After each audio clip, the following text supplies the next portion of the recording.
If you purely think of oppression as not affirming somebody in the identity they claim for themselves, then of course Christianity is oppressive. Always been oppressive on that front. But that's not really oppression.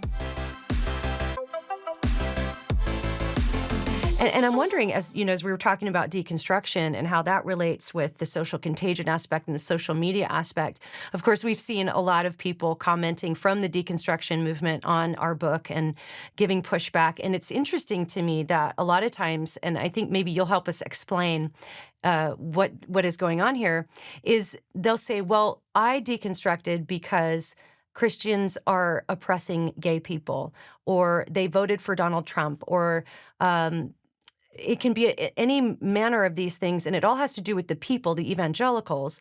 But when somebody says Christianity oppresses gay people, there's a lot of philosophical underpinnings there that they're Yeah. assuming from culture, and I think you can probably shine light on what that is. Yeah. Well, I mean, the question, of course, really is what do you mean by oppressing? Now, I've no doubt if you look at the history of the church, you'll find that the church has not always responded in a particularly Christian or appropriate way to some gay people. But typically today, we use oppression in a kind of psychological way, that oppression means denying me my happiness in some way. And if you live in a world of expressive individualism, which you mentioned earlier, you'll tend to think of happiness as that which allows me to express myself publicly and openly. But not only to express myself publicly and openly, but also to receive affirmation from other people.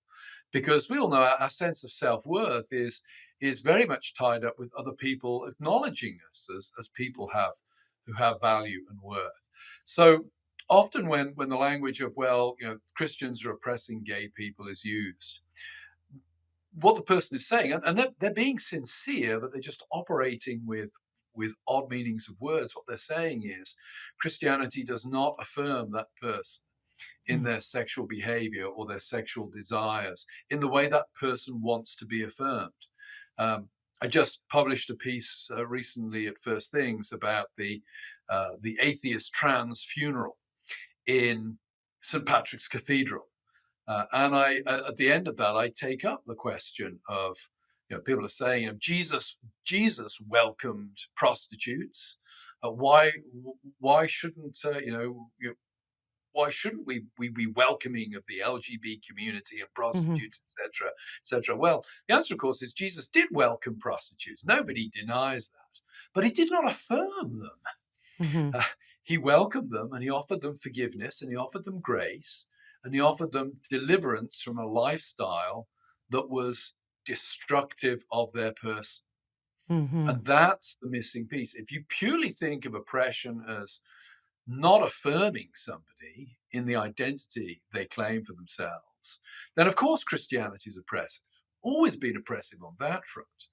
But that's not really oppression. I think oppression is, for example, engaging in a lifestyle that makes you, say, 17 times more likely to develop anal cancer Mm. than other people.